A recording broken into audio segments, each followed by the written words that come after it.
Good morning, class. Today I am using Reason, just a rough blunt. Let me start over. Well, good morning, class. I am using Reason today, and today we're going to do a full beat walkthrough with no cuts. Absolutely no cuts. All my flubs and mistakes will be out to display for the entire class to see. You're going to hear all the mouth popping and the breathing that I normally cut out of all the videos. My apologies. We are just going to have to deal with this. Normally, I don't have a microphone up to my mouth first thing in the morning. I'm not normally trying to exhibit things like this. But today, since we did not have class this week due to the holiday, I figured I would just substitute lecture with a demonstration. Excuse me, I'm having coffee. Anyways, I normally start off with the drum computer, the Redrum. Redrum is one of my favorites. And often I'll just start off with a stock plugin. Like, I usually like the House. I think it's number 9 or 10. So up here you can audition.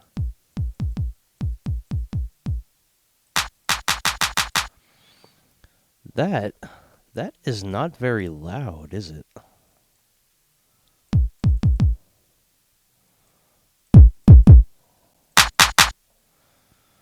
Let me turn up my headphones. I don't want to... These headphones are suboptimal. See, I just constructed this studio a couple days ago. Okay, that snare is that's a little aggressive. Let me turn that down a little bit.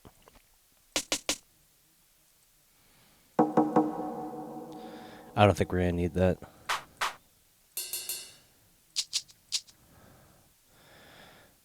Now, I realize that a lot of modern music tends to have trap drums, kick drum, clap, and skittering hi-hats. Hi-hats that sound kind of like a water sprinkler system. So sometimes I do that. It really all depends. And you know what? I'm debating. Do I want to have like a trap beat, or do I want to have a low, slow West Coast beat? It's a chill day. Literally, like you live at Cal State Monterey Bay, so of course the fog rolls in. So of course let's go for a more easy tempo. Now, of course, as I explained in class, you do have access to the QWERTY keyboard. I of course have a MIDI keyboard. But when it comes to drums with modern electronic music, oftentimes I like to just program them in. You see, look, we've got this 16-step pattern sequencer right here. Sometimes I start on 3. See, look, you can make it hard, soft, or medium. It's electronic music, it's hip-hop, it's pop, it's techno. I always go with hard. Just save yourself all the trouble of re-attenuating the dynamics first thing in the morning. I mean, later on down the line, I am here first thing in the morning.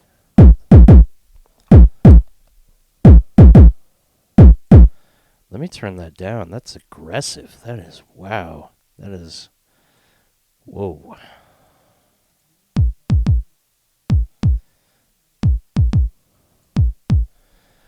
Okay. We're feeling it. We're feeling some sort of groove. Let me turn down my headphones as well. Okay. So you will see that these notes are no longer available. That is because we have selected the clap.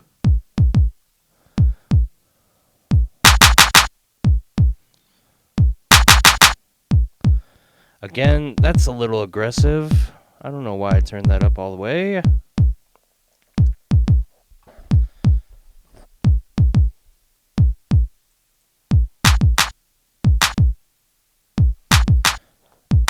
It's off timing, but it's getting there.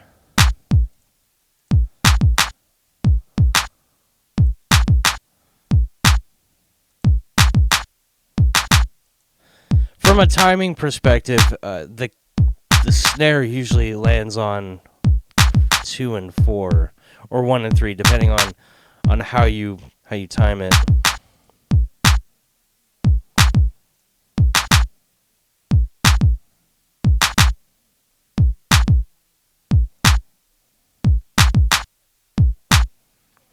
Okay, I like that. When I took away the 7, it kind of felt empty. So we're just going to keep that in here. All right, let's find our snare, our hi-hat.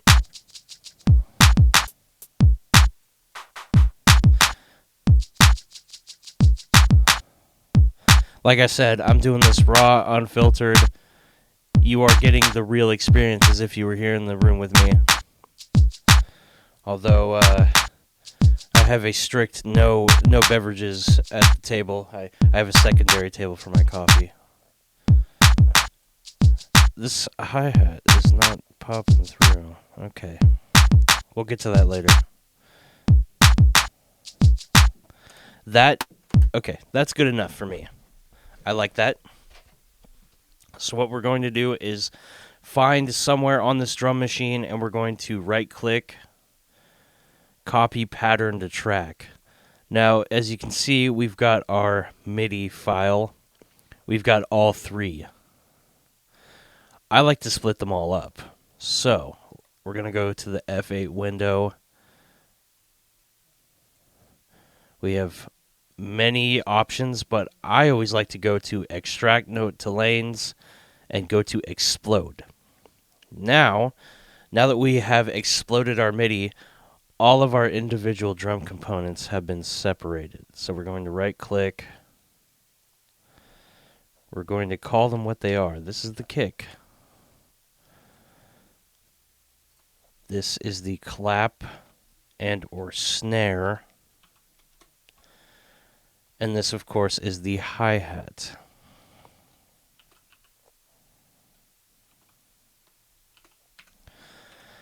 Now, whether or not hi-hat is spelled H-I or H-I-G-H, I'm not entirely sure, but as long as you know what you're naming it, and as long as you can figure out what it is, then you should be solid. I'm just going to rename this to drums. Okay, and I like to do a little bit of processing, just a little bit. So here we have our spectrum analyzer. For those of you who don't know, the entire range of human hearing goes from 20 hertz to 20,000 hertz, otherwise known as kilohertz. Once you reach past 1,000 hertz, it is officially known as a kilohertz. So we got this high-pass filter. It can take out any low frequencies like bass. Bass takes up a lot of space. Literally, it's a low frequency like 50 hertz. The physicality of the wavelength is about 6 feet tall, so you got to tame your bass. I always like to do a cutoff of below 30 hertz because when you get to the 20 hertz range, you're really not going to hear much except for you're not going to hear the 20 hertz unless you're at like a large concert with magnificently large woofers. I don't want to spoil it for anybody, but some of those woofers are fake and just for show.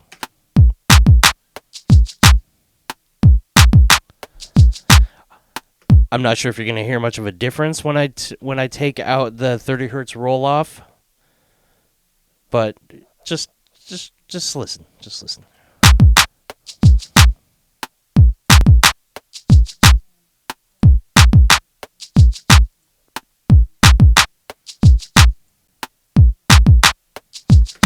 It's very subtle, but it comes out a little bit more present. Just a little more present. Of course, if you really want to be not so subtle, we can cut off a lot more.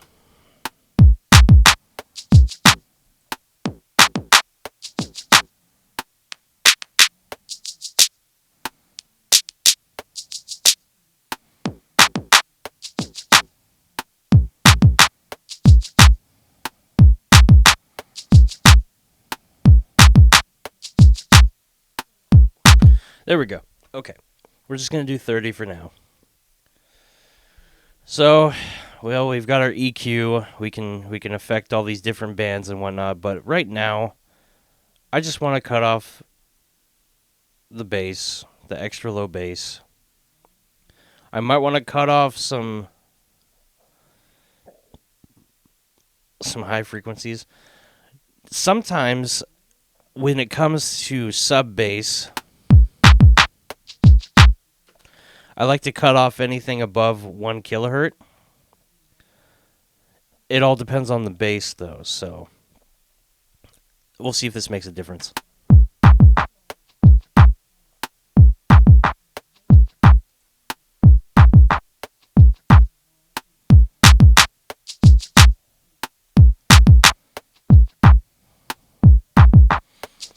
Well, as you can hear, it cuts off a lot of character. So it appears that our bass cutting has gone too far.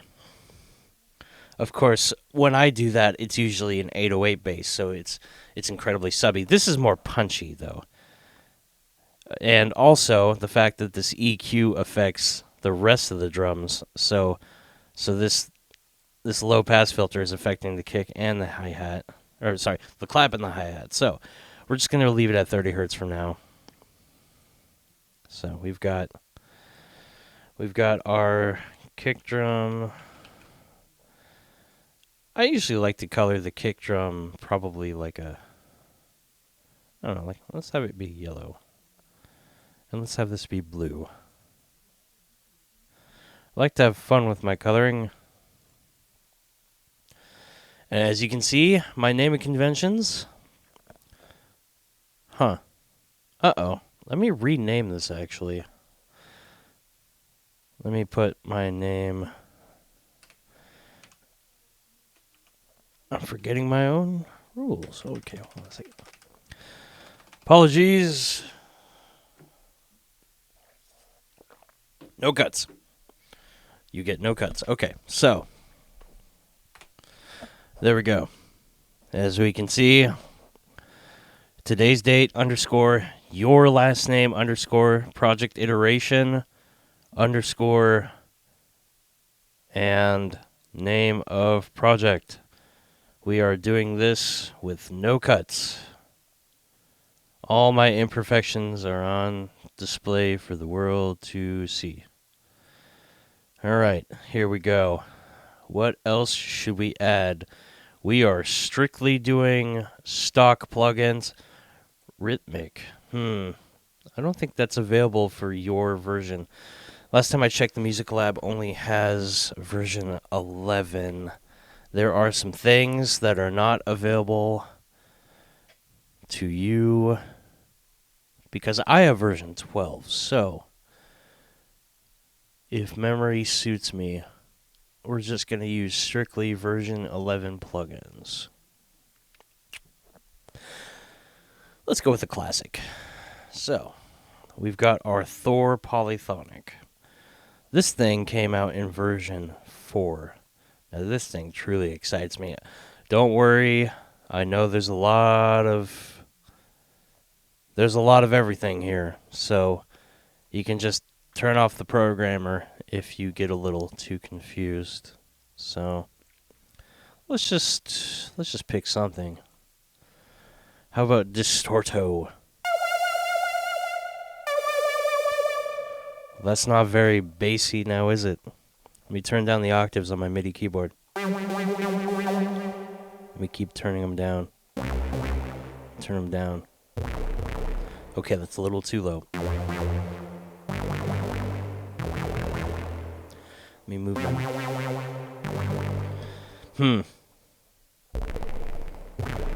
Yeah, I'm not feeling this one.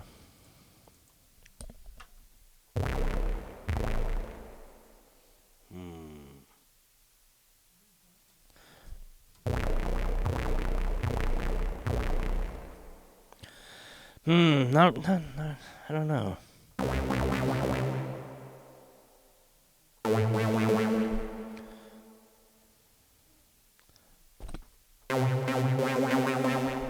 That's strange. The patch doesn't seem to be changing.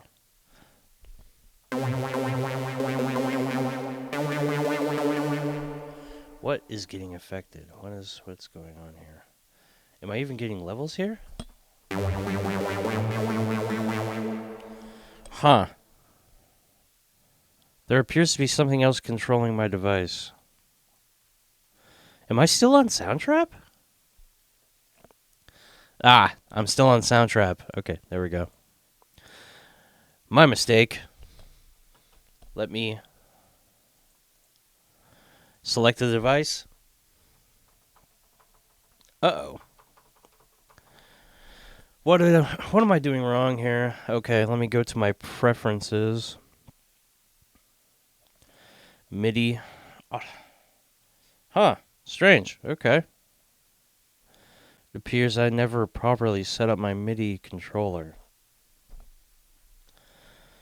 Okay, lesson learned. If you're going to make a beat in Reason, don't have a browser window open with Soundtrap at the same time.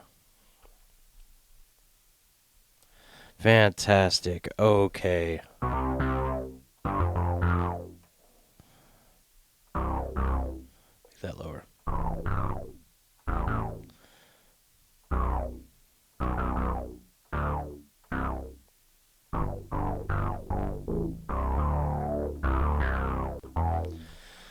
For all intents and purposes, let's just go with that.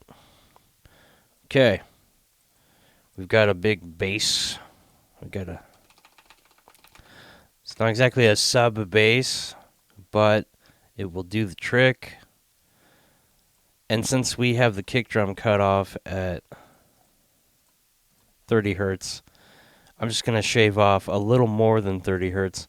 You don't have to do this, but I like to do this because, of course, the frequencies of the kick drum and the bass are going to conflict with each other. So one way to do that, one way to get the bass and the kick to play nicely is to differentiate the frequencies. You can also sidechain. Everyone seems to do that a lot nowadays, but that's just a personal thing of mine. So when it comes to music production, you don't have to follow me step by step. I would prefer if you didn't. I would prefer if you found your own methods to producing. It's just that I've come from an audio engineering background, so I've been just engineering for so long that I'm very particular about my sound and how to sculpt it. So I realize I might be a little heavy with the frequencies and the techniques and whatnot, but it all translates. What I learned in live sound can be easily translated to music production. And also, I've been doing this for 20 years, so I've got a lot of fun tricks up my sleeve.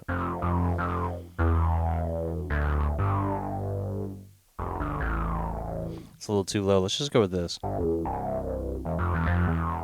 I'm doing all white keys on the piano. So, therefore, if you want it to sound dark and use all white keys, just start on A and you're in A natural minor. Just make it simple. We're making a beat. We just want to chug along. I want to make this quick. Some of you might have some concerns that a quickly made beat is not a great beat. That is up for debate. I have found that some of my best music of all time has been made in about an hour. I believe the hit song Crank That by Soulja Boy was made in about like 5-10 minutes. So that went on to become a top 10 hit and made millions of dollars in the process. Made millions of dollars in the process. So the debate of quick music equals good music or quick music equals bad music is completely up for debate.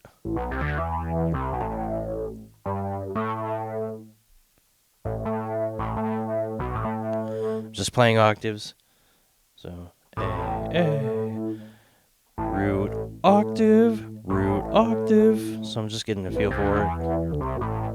I can really only play 5 notes at a time since I seem to be I'm still setting up my studio, so I don't have all my equipment. I'm hoping later on to get professional microphone stands, so I will have all my faculties available. But anyways, we've got a bass. We've got drums. Let's make a melody. Here we go.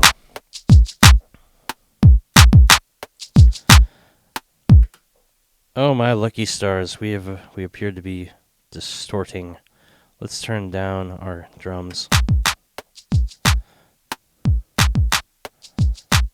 Well now, I have to turn that down even lower. That's a little too low for my taste, but we will get it done. Let me just make sure we're... Yeah, let me keep an eye on my levels while we're at it. All right, let's record.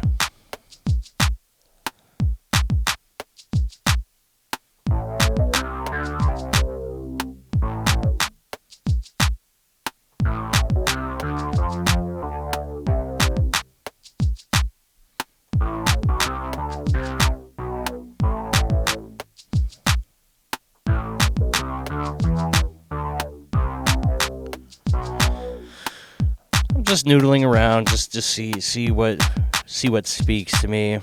Sometimes it's not about the notes you play, but it's about the timing too. So if I staggered it,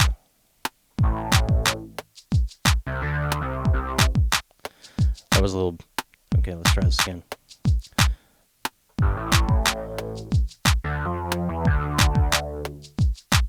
Sometimes when I mess up, I try to wait till the next measure. Like I try to I do some deep breathing and I psych myself up for it. Because I tend to live and die by the grid line. So, here we go. We're psyching ourselves up. We're gonna do some deep breathing and we're gonna be ready to go at measure.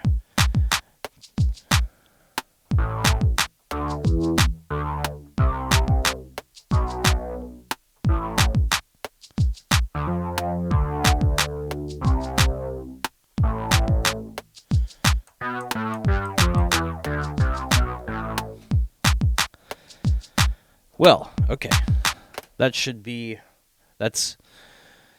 not exactly my best material, but that I'm going to put my foot down and say you are your best critic. You are your worst critic, in fact. Because I found that things that I don't care about seems to really speak to other people. So you never know what is going to be good until other people tell you so. And that's kind of a strange thing you're going to have to get used to. Because you could end up making one of what you consider to be the greatest song of all time in your catalog, and people might just not care for it. Okay, so I've used the razor blade tool. I've got an A section, a B section A, and I guess a coda or a C. Now this part's a little awkward, so we're gonna see if it flows well.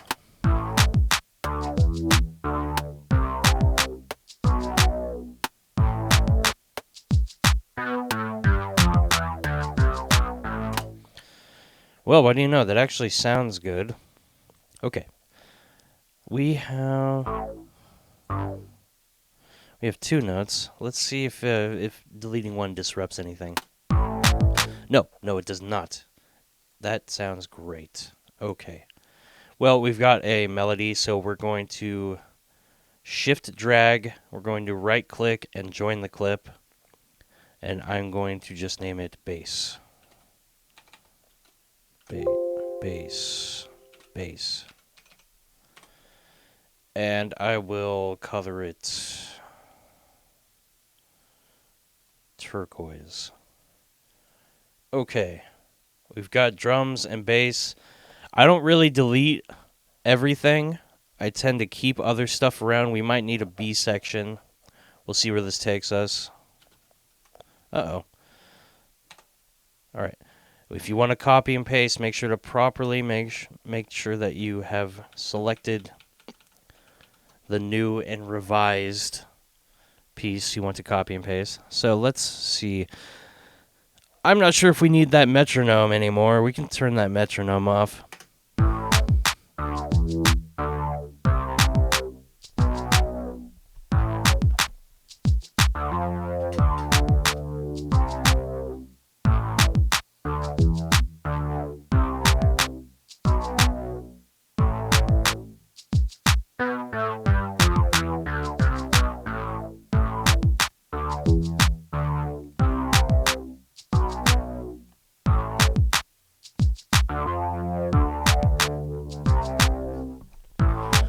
I'm going over to the previously discarded MIDI notes, and I think that this could be a good B section.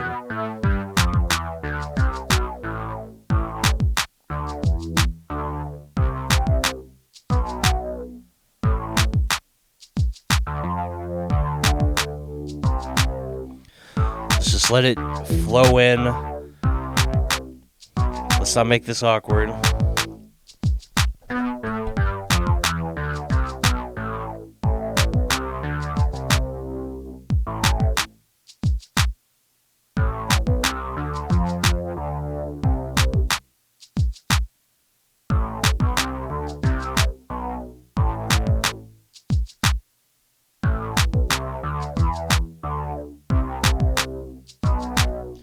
Okay, so as you could hear, the first bar was awkward. The second bar was pretty good, but it wasn't as good. The third bar was where I really hit my stride, and the fourth bar was where we basically, it's like call and response, you know. Question? I am rebutting the question. That sounds like a plan. I am answering your question. The question has been answered. So call and response. But I think that, well, let me rank it real quick. So from best to worst, 3, then 2, then 4, then 1. So we could retime it, but it could just go. Instead of trying to retime your MIDI, sometimes it's just best to just delete it, cut your losses, and replay it. But I like to when I have a 4-bar phrase, I like to cut it up, and I like to do a lot of A/B call and response. So we've got 3, 2, 3, 4. So we've got these arranged nicely. Let's see how this sounds.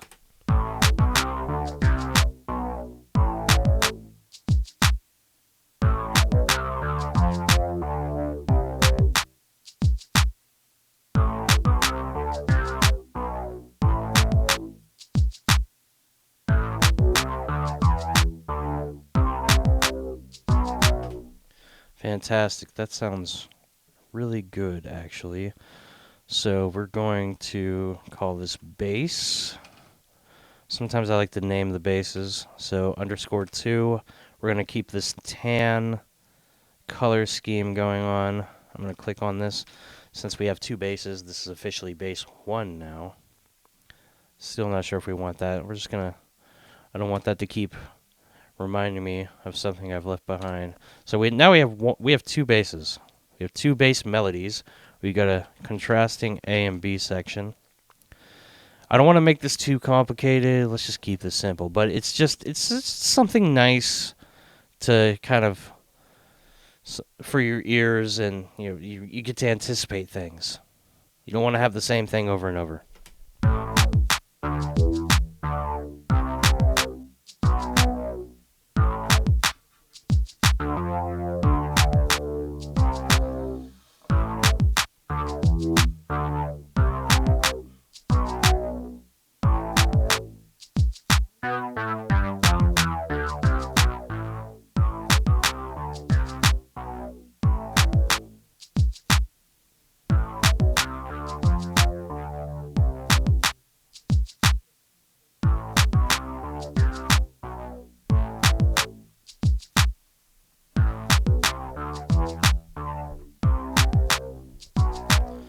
Okay, that sounds pretty cool. So we have rhythm, we have bass and or melody, I propose we add some harmony and then perhaps a second melody. And not today, but of course later on we could probably add some vocals if we wanted to. That's entirely up to you. I'll be taking a surveying class. If you want vocals, perhaps maybe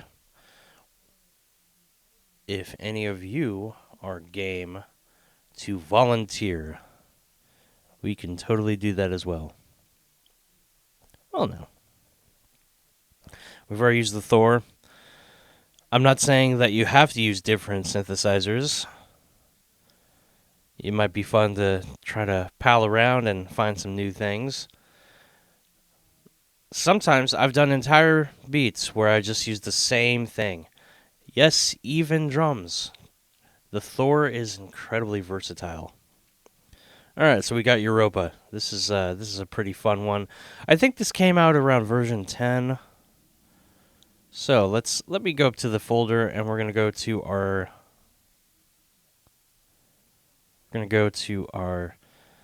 patches. We're gonna go for pads. Bay pad. We live in Monterey.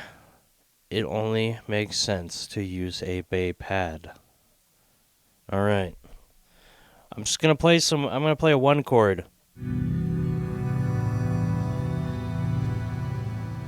Oh, hear that long decay. Isn't that lush? It's so lush and friendly sounding, like you're jumping into a warm, soft bed. But let me turn it down a little bit. Too much of a good thing can be bad. I'm just gonna play, I don't know, 1s and 5 chords. See where it takes us. This MIDI keyboard is it's only about 2 octaves, so I can't really go too nuts with my playing.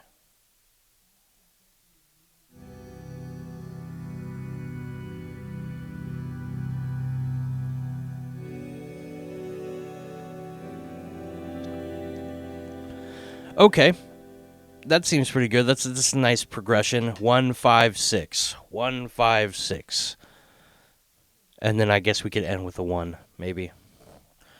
Yeah, so just 3 chords. See where this takes us.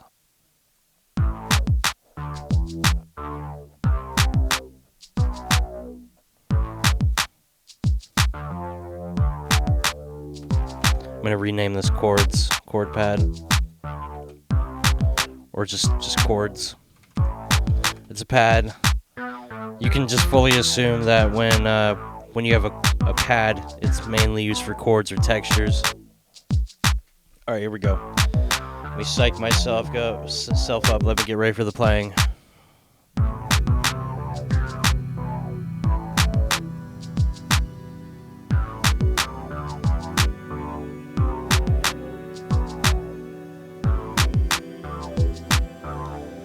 I think I might have played a 4 chord. I kind of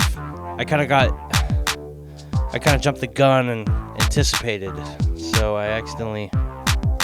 There we go. Let's try this again. We're gonna wait for measure 25. Here we go.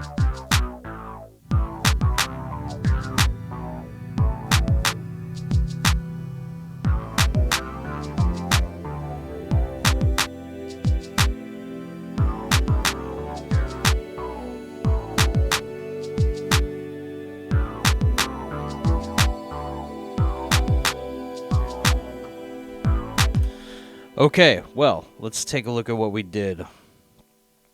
I did. Of course, make sure to quantize before you try to cut up your melody.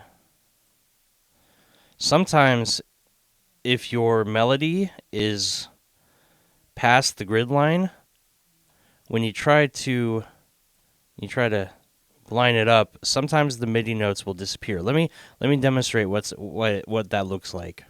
So let's say, see, once we go past the grid line, but once we extend the barrier, it comes back in.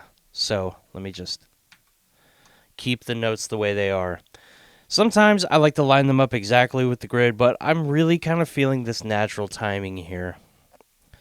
Now, I know I said I wanted to do a 1-5-6 chord, but I ended up doing a 1-5-6-7. So, of course, the seventh chord, the seventh degree of the scale is right before 1. There's 8 notes in a scale, so we're going home. We're going farther away from home. We want to reach home, and then, of course, when we loop over the bar, we have arrived at home. So I'm not sure if this is the proper naming convention, but I like to do this. So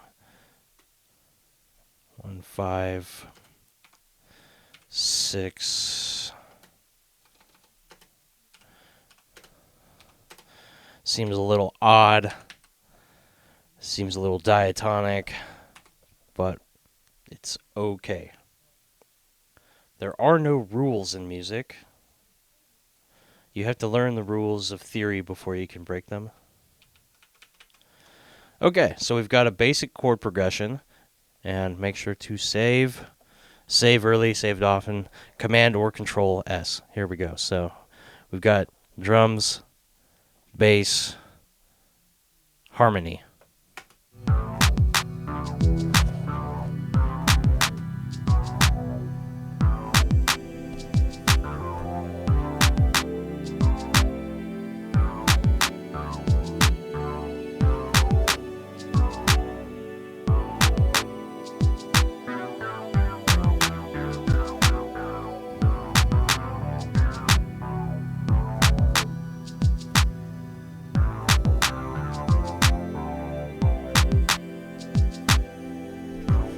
Okay, that's sounding pretty good. So, well, if we've got an A section with bass 1, and we want a B section with bass 2. So here's what I'm going to do.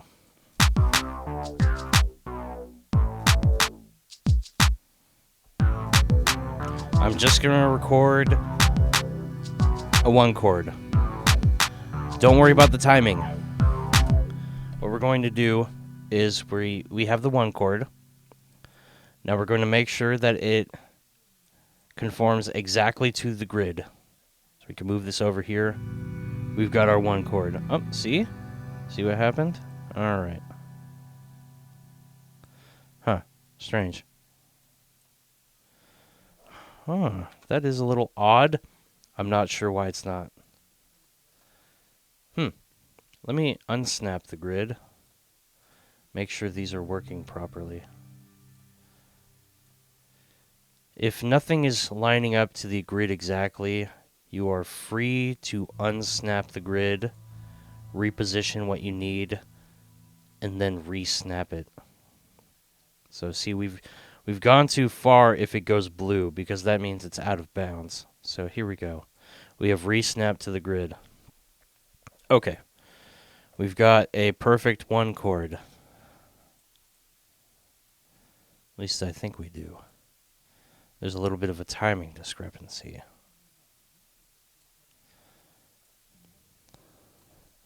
Okay, so we got 1. Oh, what is this madness? Okay, 1 moment. Let me re-extend this. Huh, there seems to be some aftertouch or automation going on here. All right. Don't worry about that. We can reposition these. So we've got a 1 chord, followed by a 1 chord, followed by a 1 chord. You know what? What is going on here? Why do we have aftertouch? I did not ask for aftertouch. I did not want aftertouch. That can go. Fantastic. Okay. Well, now we've got 1, 1, 1, 1. If this was the 12-bar blues, I'd say that we are 1/3 of our way through our chord progression. Whoa, what is going on here? What, are we on A? Yes, we are on A. Okay, so it says E. It's confusing me because E is the 5th of the chord. Okay, so let me just where the E was. We want this D.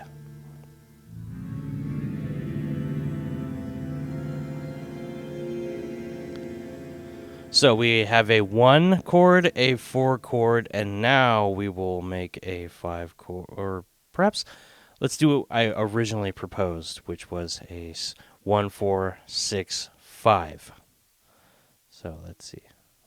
E, of course. Let's just do some quick counting real quick. So 1, 2, 3, 4, 5, 6, 7, 8, or 1. So 1, 2, 3, 4, 5, 6, 7. Let me try this again. If E is the 5th of the scale, then obviously F is the 6th degree of the scale. So we're going to move our entire chord until it is F. Oh, I overshot my throat here. There we go. Okay. And now, you know what I'm going to do? So E, C, A. Instead of moving this like I normally would, I'm going to make sure I have the same notes in the chord, but they're going to be in different places.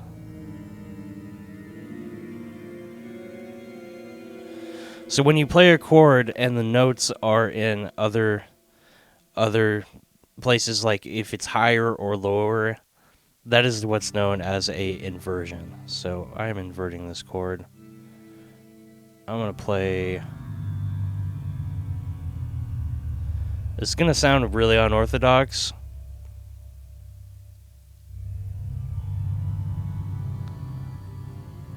But it's... I'm trying to prove a point here. So we've got 1, 4, 6, and a heavily unorthodox inverted 5 chord. So that should make up our second chord progression. Ooh, I colored it the same way, so let me just label it. So 1, 4, 6, 5. I guess like third inversion or something. 1, 4, 6, 5. I think 3, third. I believe it's a third inversion. I just realized it's the same color. Maybe we might want to change this a little bit. How about gray? Sure. Okay. So we've got 2 melodies. Ooh, you know what? That's kind of hard to distinguish. There we go. You don't have to do any of this. This is just what I like to do.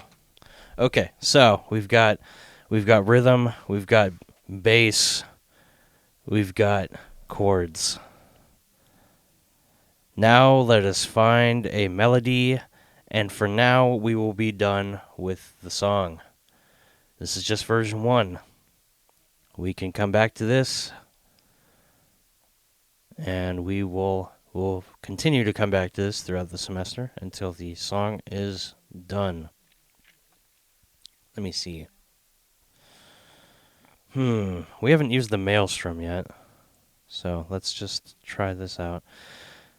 Polysynth. I'm going to have to turn this down right from the get-go because the Maelstrom is kind of loud and buzzy. We're just going to call this melody. We just need a basic melody. Doesn't have to be a great melody. It just has to be some sort of melodic content. Well, that's okay. How about coins?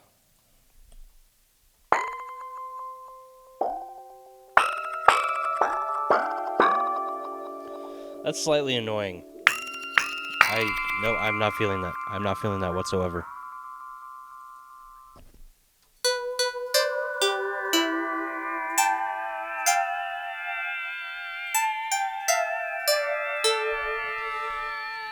That's okay. How about a bell? Hmm.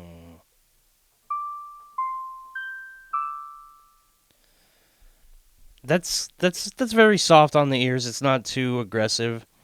I suppose we could just do something like that. And since we're going up in our chord progressions, we're doing a progression of rising. I think it's only fair that we go descending. It would make for a more interesting song. So let's just call this melody. That is what it is. We are performing a melody. We already have harmonic content. This is melodic content. The bass is actually designed to coincide with the drums and keep timing. So here we go. So let's try this.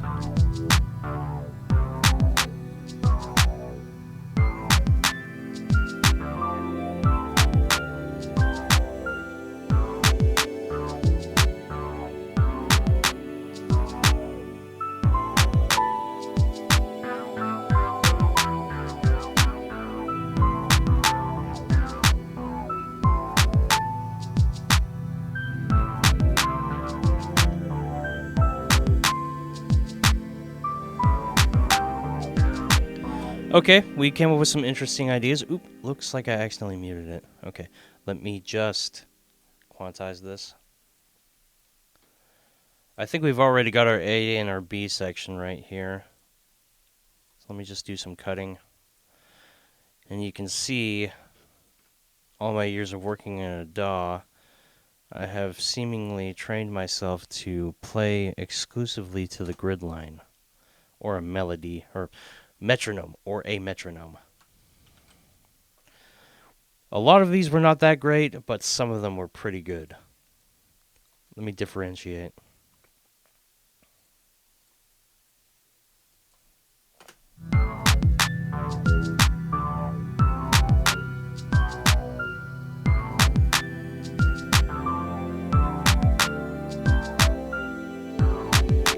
Right out the gate. That is perfect. I like that. That can go.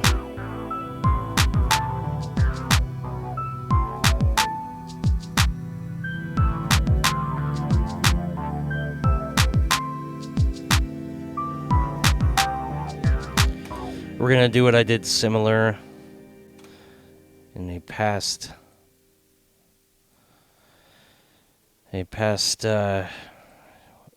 what I did previously. Let's see if this works.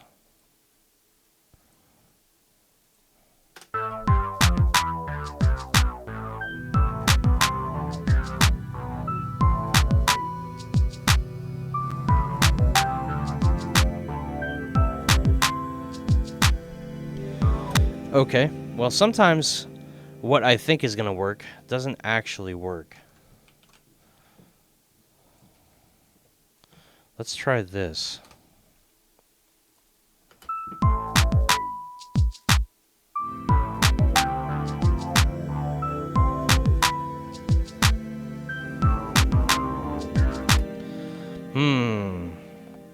Actually, what about this?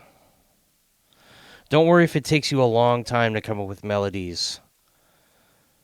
I believe it was Beethoven who didn't release his first symphony till he was 38 years old.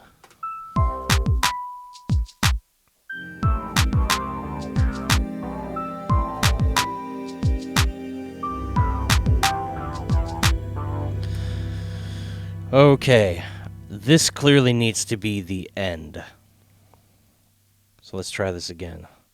And you know what? Let's have this play on the one chord so it's more palatable.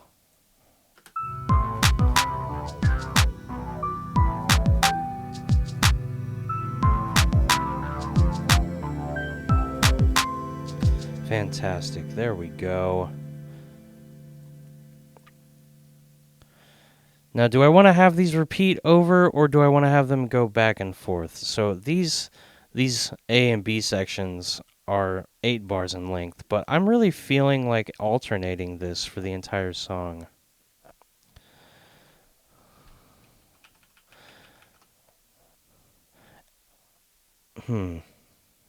Actually, you know what? Let's just have them play every other measure. So basically, I believe they're only going to play during the secondary chord progression. Let's just see how it sounds.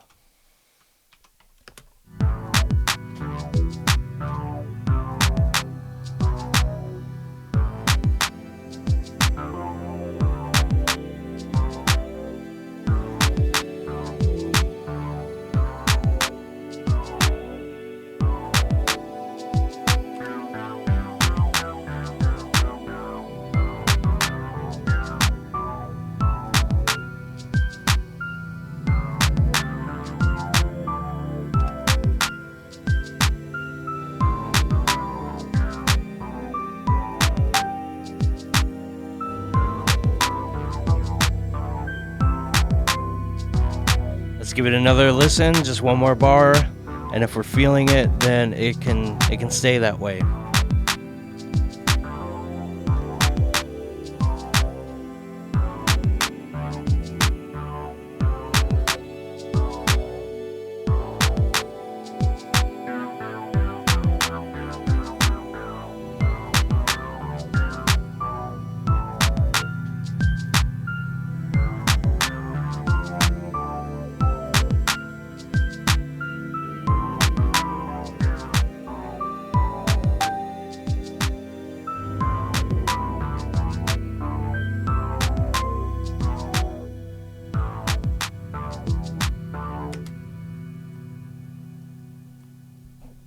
Well, I like that so far. So we're coming in at about 52 minutes, so that's almost an entire hour. Within less than an hour, we've created a rock solid foundation for a song. We've got drums. We've got bass.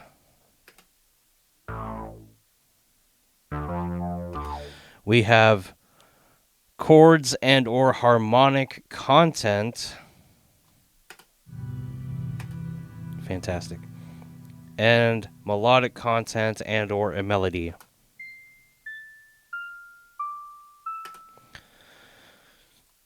Now we could add more melody, we could add more variations, but this is good for now. We are only at version 1.0. There can be a lot more changes, there can be a lot less changes. It really all depends on where we want to take this. But for now, in less than an hour, we've already started something. So let's just leave it here. I don't want any of you to force yourself to make something. Especially when you're tired or after a long day. Once you start forcing yourself to be creative, that's when you might not make your best material. I know you might want to challenge yourself to try to make something. Some of you might feel an inherent need to make something just because you want to, because you want to practice. It is all up to you. But for now, I think we've done enough for today. So we'll get some opinions about this piece, and let's try to figure out where to take it for next time. Well, that about does it for today.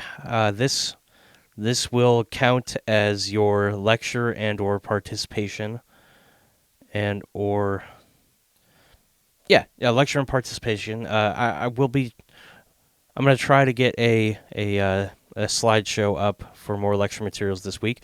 Anyways, yes, we made We made a song in less than an hour. Okay, well that about does it. This is probably a lot more information than what you bargained for today, but feel free to pause and rewind. And of course, the internet is your friend. So if there's any terms or methodologies that you are not privy to, you are free to look it up on your own.